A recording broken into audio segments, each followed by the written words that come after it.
In 2025, we were promised AI would make our jobs easier.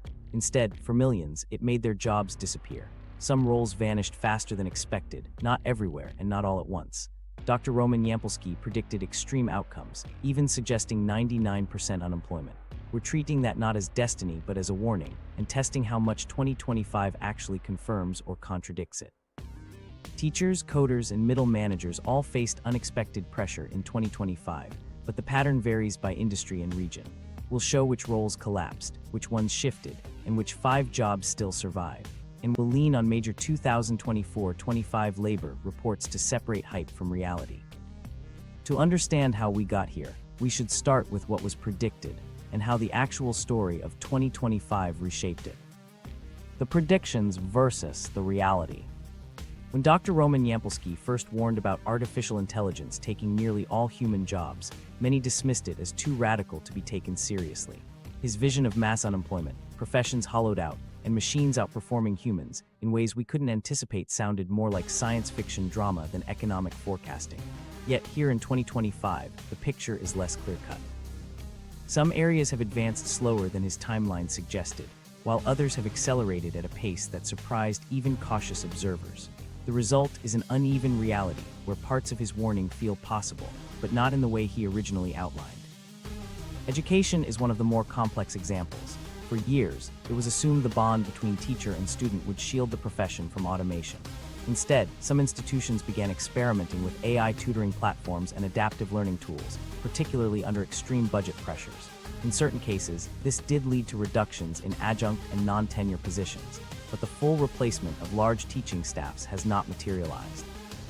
Privacy regulations, such as data protections modeled on FDRPA, have slowed widespread adoption by limiting the kind of sensitive student data AI systems can freely access. So while AI is steadily influencing the way lessons are personalized and tracked, the classroom is far from empty. The wider pattern points less to mass dismissal of teachers and more toward selective cuts, where financial strain collides with administrative willingness to rely heavily on digital tools. Programming tells a slightly different story. In the early 2020s, Learn to Code was marketed as the safest career bet in a changing economy. That security now looks far less stable. Tools like GitHub Copilot and competing AI assistants automate vast amounts of routine programming work and have become widely adopted across tech industries. Teams once requiring several developers may now function with fewer, as AI handles much of the repetitive code generation and debugging. Crucially, however, developers have not disappeared altogether. Most continue to work, but their roles are shifting, supervising AI-generated code, ensuring compliance, managing integration, and handling edge cases that current models still struggle with. Background research confirms heavy adoption of AI assistants across the sector, with large code corpora fueling rapid automation of standard programming tasks. The profession is being reshaped, compressed in some areas, redefined in others, but not fully erased. Management demonstrates yet another pattern. Traditionally, mid-level managers were considered safe because of the interpersonal and decision-making nature of their responsibilities. But routine management tasks, scheduling, coordinating projects, tracking reports, were among the easiest for companies to hand off to automated systems. This erosion reduced the justification for certain mid-tier roles, and in some organizations, it translated into downsizing. Still, rather than wholesale elimination, many managers have been pushed toward higher-value responsibilities that machines struggle to replicate, such as long-term strategic planning and sensitive negotiation.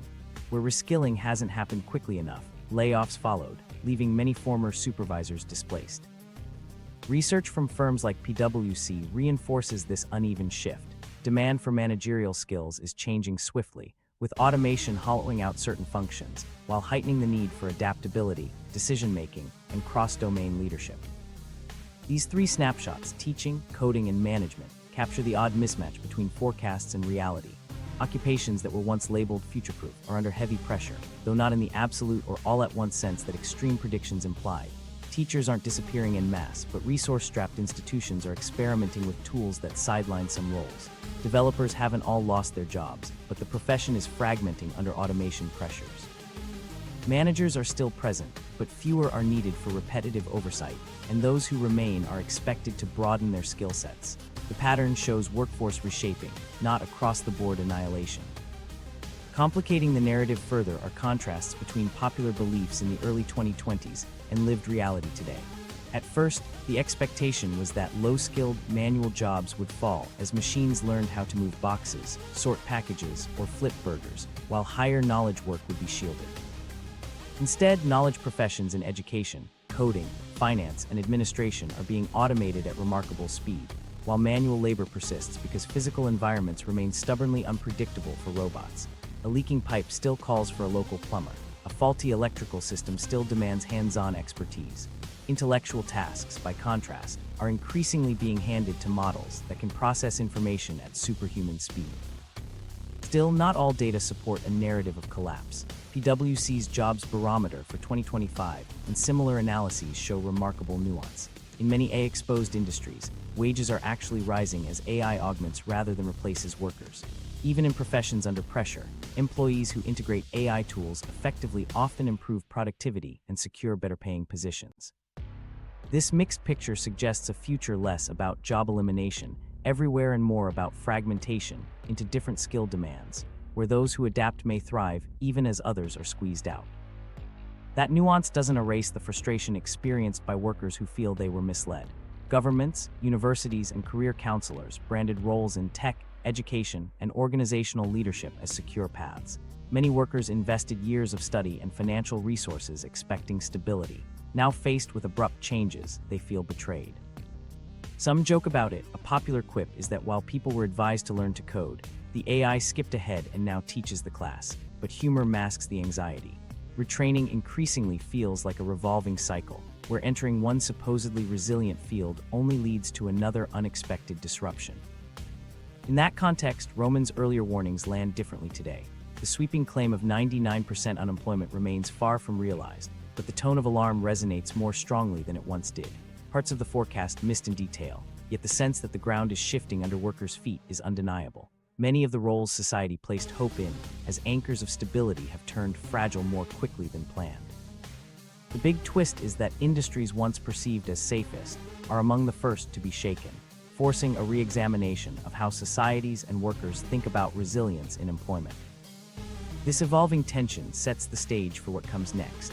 The question is no longer just whether jobs will disappear, but which kinds of roles are destabilizing more rapidly than anyone thought possible, and why those shifts are happening now.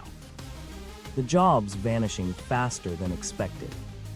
For years, the most common assumption was that automation would largely replace heavy lifting and low-level factory work, while professional office jobs, requiring higher skills and judgment, would remain secure.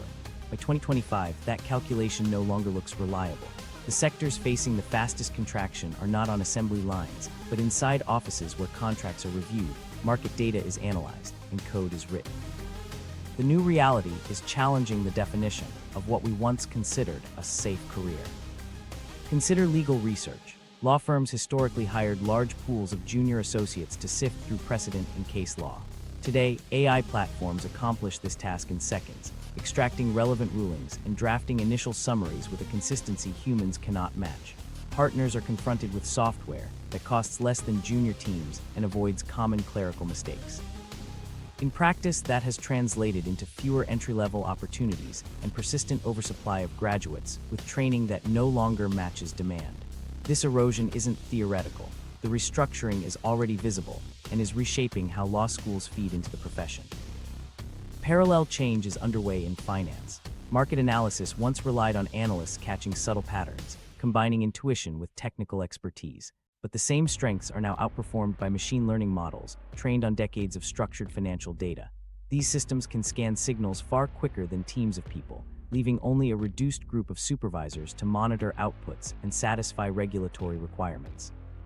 The shift creates a sharp divide. Machines produce the bulk of analysis, while humans translate results into executive briefings. Workers trained to dig into spreadsheets now find themselves explaining calculations they no longer perform directly. Software development illustrates the data paradox even more clearly. AI progresses fastest in environments rich with clean, consistent data. Public repositories contain millions of examples of code, giving training systems vast material to learn from. As a result, modern tools can generate functional programs with minimal prompting. Inside many firms, engineering departments that once depended on dozens of coders function now with a small central team, responsible mainly for verifying quality and compliance. Developers attempted to pivot, adopting new titles like prompt engineer, but even those niches proved fragile, as newer systems already need fewer and simpler instructions. A workforce sold on the promise of coding as a lifelong anchor career is confronting automation pressure earlier than most imagined. Education showcases a more uneven picture. These jobs long seemed secure because teaching involves complex social interaction and mentorship. Yet under financial strain, some institutions turn to AI tutoring and adaptive platforms as lower-cost alternatives, reducing certain adjunct and part-time staff. That pattern is real but selective. Adoption is slowed by regulatory and privacy constraints. Student data is fragmented across districts and closely protected, limiting the scale that AI platforms require to function effectively. In 2025, the outcome is uneven restructuring rather than wholesale replacement. Some teachers feel squeezed by budget decisions, while others continue working in schools where regulations and community priorities keep human-led instruction in place. The same cycle of rapid adoption is reflected in supporting roles created only a few years ago to help firms integrate AI. Positions like AI supervisor or data curator were designed to cushion displaced workers and promise new career stability. In practice, those very jobs came under automation pressure almost immediately. Updates that improved consistency and self-correction made support roles redundant at a surprising pace, creating short-lived career transitions. Retraining has begun to feel less like a safety plan and more like running in circles as technology repurposes new roles almost as quickly as they appear. These examples reveal a shift in the traditional split between blue-collar and white-collar labor. Factory jobs continue to be automated by robotics, yet office roles, once considered untouchable, are being automated faster where structured data exists in abundance. Law, finance, and coding all fit that pattern. Each field produces massive, clean records that can train systems efficiently. It is that combination, vast data resources matched with computing power, that makes automation in these domains faster than expected. Jobs built on repetitive text, numbers, or standardized logic are shedding workers at a pace that unsettles both employees and educators who spent years preparing people for them. Hiring trends confirm the effect. Professions that used to absorb new graduates are tightening, narrowing entry pathways just as more students cross the finish line. Meanwhile, roles emphasizing physical adaptability, such as repair work or skilled trades that involve unpredictable real-world environments, prove more resilient. These kinds of tasks remain resistant because the variability of hands-on situations is harder for algorithms to learn and often impossible to simulate with consistent data sets. The irony is stark. Tasks society assumed would vanish under automation persist, while jobs championed as future-proof white-collar options destabilize first. Manual roles, however, are not immune. Warehouse automation, food service robotics, and advances in driverless vehicles signal ongoing experimentation in replacing physical labor. But the difference lies in scale and consistency. White-collar positions are being reshaped faster because they can be codified into data sets and replicated through training models more easily. Automation reaches into both spheres at once, eroding the idea that any occupational category stands safely apart. It's no longer about whether manual or office jobs will go first. Pressure is climbing in both directions simultaneously, guided by where data and predictability create openings. That conclusion alters how workers evaluate their options. Moving upward into professional knowledge work is no longer a guarantee of stability. Instead, it exposes workers to industries where algorithms thrive on abundant data. By contrast, the trades, though far from risk-free, retain a kind of protection in their messiness, grounded in jobs that require physical improvisation and person-to-person trust. The entire cultural script of the last generation is being rewritten in real time, as young workers discover the fields touted as elite stepping stones may now conceal the highest risk of displacement. So the old line between mental and manual labor no longer describes the economy accurately. Automation does not care about collars, titles, or prestige. It follows patterns, repetition, and large data trails, whether in spreadsheets, legal research databases, or production schedules. This reframing is more unsettling than the earlier forecasts because it undercuts expectations across the income spectrum. Papers published only a few years ago predicted blue-collar displacement before white-collar impact. Now evidence shows both unfolding in tandem, with data-rich sectors often overtaking physical industries in speed of replacement. The result is not uniform devastation, but constant recalibration, where the pace of change leaves workers in every field questioning what's next. If the office, the law firm, or the financial institution is no longer safe, then what remains? And more worrying, what does this reshaping mean for the systems meant to keep automation in check? Why safety failed in real time? We assumed artificial intelligence would be a tool to lighten the load, save time, and take menial work off our plates. The expectation was that software would remove repetitive tasks so humans could focus on bigger, more creative decisions. Yet in practice, the last year has highlighted something different. The more we hand over responsibility to algorithms, the more visible their flaws become. Instead of smoother living, news stories keep surfacing about systems discriminating in hiring, autonomous programs misfiring in public spaces, and AI chat services generating harmful or misleading answers. What was supposed to reduce mistakes often feels like a new generator of risks, unpredictable, harder to see coming, and difficult to stop once in motion. Hiring platforms illustrate this breakdown clearly. Companies invested in automated screening with the idea that bias could finally be eliminated. A neutral program would assess experience and skills without being influenced by background. But because those models learned from historical hiring data, they inherited existing inequalities and scaled them up. Studies and legal cases showed applicants excluded not for lack of ability, but because the software had absorbed patterns that penalized certain demographics. An AI that was marketed as unbiased ended up reproducing discrimination with greater consistency, reinforcing the very barriers it was supposed to remove. Transportation provides another cautionary example. Self-driving technologies entered roads under the promise of being safer than human drivers, but accidents made headlines across the last 2 years. Independent investigations into these incidents revealed system blind spots, trouble recognizing irregular road markings, difficulty interpreting unexpected pedestrian movement, or failures in poor light.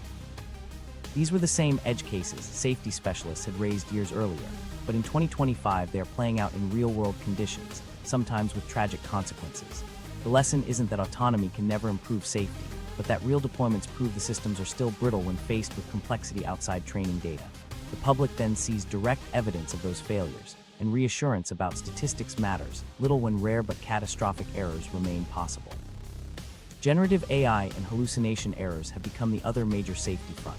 A chatbot recommending an imaginary restaurant seems trivial, yet when professionals build on that same functionality, the risks multiply. Courts have already seen cases where lawyers submitted filings that cited non-existent rulings supplied by an AI assistant. Health apps driven by language and rules engines have produced treatment suggestions misaligned with accepted medical standards. Because the outputs are fluent and confident, users often fail to catch the mistake until it's too late. This erosion of trust has grown from early warning signs. Microsoft's Tay chatbot back in 2016 spiraled into harmful and offensive speech within hours of being released on Twitter, an early indication of how quickly generative systems can move into dangerous territory. More recently, independent testing performed by researchers found multi-turn dialogues with modern AI chat services produced harmful responses in nearly half of tested categories, especially when prompts involved nuanced or sensitive issues. These results show the limits of safety techniques, which often catch obvious single-turn problems, but struggle under realistic, extended interactions. The pattern is consistent. Capabilities expand rapidly, while precautions lag. Multiple research bodies have underlined that models scale faster than oversight. Safety fields like alignment research, interpretability, and risk testing progress incrementally, but model size and reach surge ahead every quarter. This growing gap leaves users with powerful, accessible tools before safeguards are mature. RAND and other organizations point out that capability frontiers are being set by corporate race dynamics, not by safety confidence, widening the imbalance with every release cycle. Case studies across industries drive the point home. In policing, facial recognition software has flagged false matches, placing innocent people under suspicion with little recourse until the errors were challenged. In finance, trading algorithms have set off flash crashes after misinterpreting patterns, erasing huge values before human monitors could react. What should act as guardrails in these environments often collapses into reactive crisis management, where oversight arrives only after consequences are already in motion. The absurdity of the technology's overreach adds to the sense of unease. Imagining a smart appliance that not only times toast, but also injects unsolicited advice on managing personal finances may seem humorous, but it captures a real drift. Large models are designed without inherent boundaries about context. They answer as if they are authorities regardless of domain, whether the task is bread, budgets, or mental health. Without clear limitations, AI gives outputs in areas where accountability doesn't match the seriousness of the stakes. The result is a blur of responsibility. Companies disclaim liability, users shoulder the impact, and the algorithm simply issues another confident response. What deepens concern is the rhythm of rollout itself. New systems are promoted as groundbreaking, adoption spreads rapidly, then cracks appear when unpredictable errors show up in real contexts. Companies try to patch issues, but by the time fixes arrive, the product has already been extended into new territory. The constant release cycle guarantees safety measures are always reactive. Users adapt to frequent mistakes, and instead of demanding reliability, they start to tolerate risks as if they are inevitable trade-offs. That normalization is itself dangerous. It conditions people to lower standards of trust in critical systems. Inside corporations, safety-minded caution often gets reframed. Failures are labeled bugs, not structural risks. Development groups treat them as temporary hurdles to iron out, while executives point to market performance. Marketing language highlights speed, affordability, and productivity while minimizing stories of bias, accidents, or fabricated information. The utility is real: cheaper processes, faster results, wider access, but the human costs are shouldered elsewhere. It is the job seeker rejected by a model's hidden logic, the driver or pedestrian injured at the intersection, the professional humiliated by false outputs who pays the immediate price while companies advance their narrative of progress. Experts disagree on where this arc ends. Some, like Dr. Yampolskiy, point to existential outcomes, speculating that uncontrolled superintelligence could even threaten humanity. Others argue those scenarios, while possible, remain uncertain and contested. The consensus, however, is less dramatic but no less pressing. Every sector adopting AI quickly is exposing real people to risks the safeguards cannot yet contain. The problem is not a hypothetical apocalypse, but a grinding erosion of trust, legal systems, and accountability structures happening in the present. So why does this cycle of fragile safety persist? The answer lies in incentives, testing gaps, and technical limits. Safety hasn't collapsed because leaders ignore it outright, but because priorities push toward speed and deployment long before standards can catch up. Independent studies and repeated public failures show this clearly. Our ability to build grows faster than our ability to restrain. And this imbalance means that, for now, mistakes and oversights are built into the daily reality of AI adoption. Safety fails not because no one cares, but because the forces around the technology make failure the default condition. That raises an uncomfortable question. If the flaws are this visible, why do decision makers continue to accelerate deployment anyway? The next piece turns to that exact dynamic: what the people in charge know, what they ignore, and why the drive to lead outweighs concerns about safety. Why CEOs still don't care.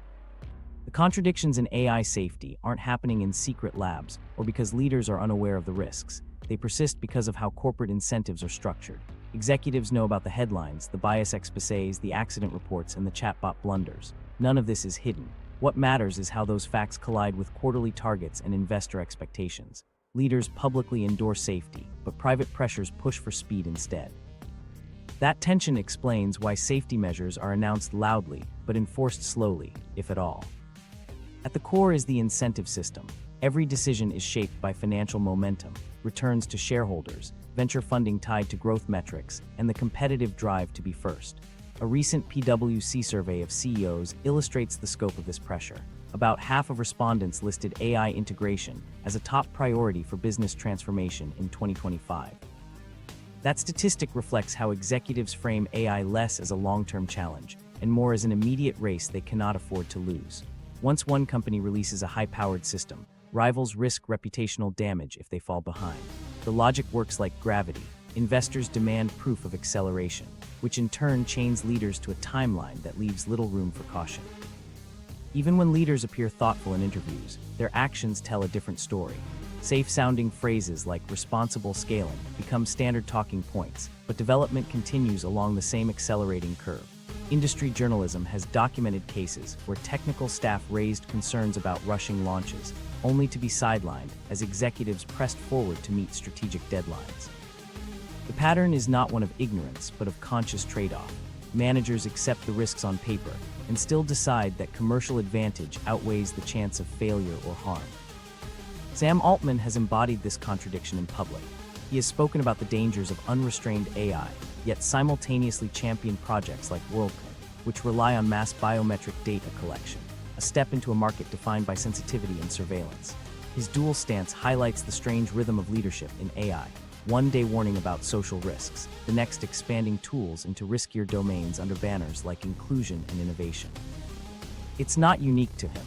It is how the field as a whole functions when financial and competitive incentive structures dominate.